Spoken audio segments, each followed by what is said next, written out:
All right, we're going to take a look at trunk lateral flexion. To measure this, you're going to instruct the patient to stand nice and tall, keeping both feet flat on the floor. And then when I ask you to lean to one side, you'll lean to one side, okay? All right, so with the goniometer, we're going to put the access point on the S1 spinous process. We're going to find that right here. All right, stationary arm is vertical to the ground, and then the moving arm is aligned with the C7 spinous process up here. Okay? Can you please lean over to the right side?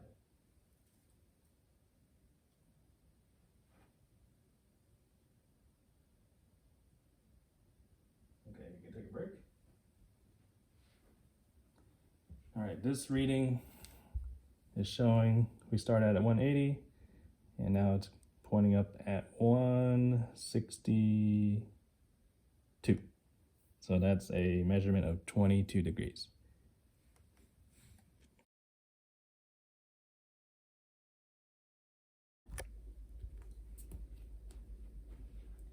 Okay, we are going to now measure the cervical lateral flexion. To measure this, I need to stand behind the patient. And what I need to instruct you to do is to stand nice and tall. And when I ask you to lean to one side, you'll lean to your right side. Okay. Okay. With the goniometer, we're going to place the access point on the C7 spinous process. Right here. Stationary arm is vertical to the ground, and then the moving arm is going to align with the patient's occipital protuberance. Okay, can you please lean to the right side?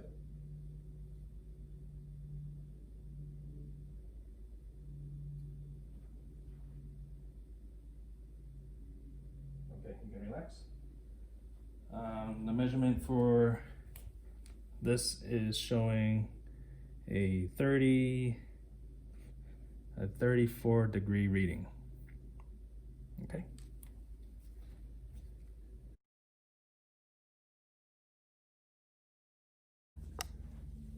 Okay, we are going to measure the knee flexion.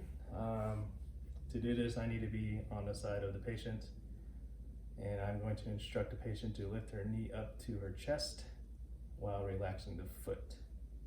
Okay. The access point for the goniometer will be placed on the lateral epicondyle of the femur. Can you go ahead and lift your knee up to your chest? Relax your foot. Okay, we're putting the access point at the lateral epicondyle of the femur. Stationary arm is aligned with the greater trochanter of your leg.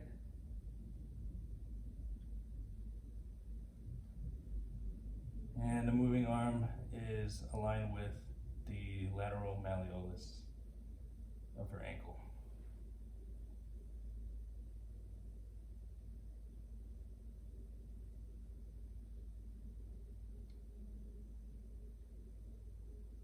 Okay, you can relax.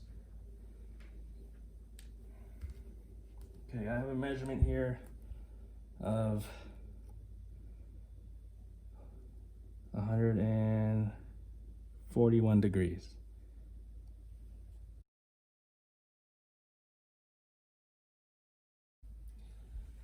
Okay, we are going to take a look at elbow extension. In order to do this, I need to be on the side of the patient's body. I'm going to instruct the patient to lift her arm so I can put this blanket under her humerus. Okay, relax. And make sure you keep your hand supinated facing up to the ceiling. Okay. The access point for the goniometer will be on the lateral epicondyle of her humerus, which is right here. Okay. Stationary arm is aligned with the acromion process on her shoulder. And then the moving arm arm is aligned with her radial styloid. Right here. Okay, so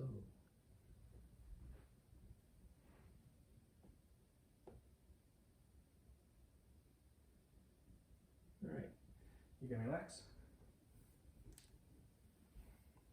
I have a reading of 0 degrees. So there is no extension or hyperextension of her arm.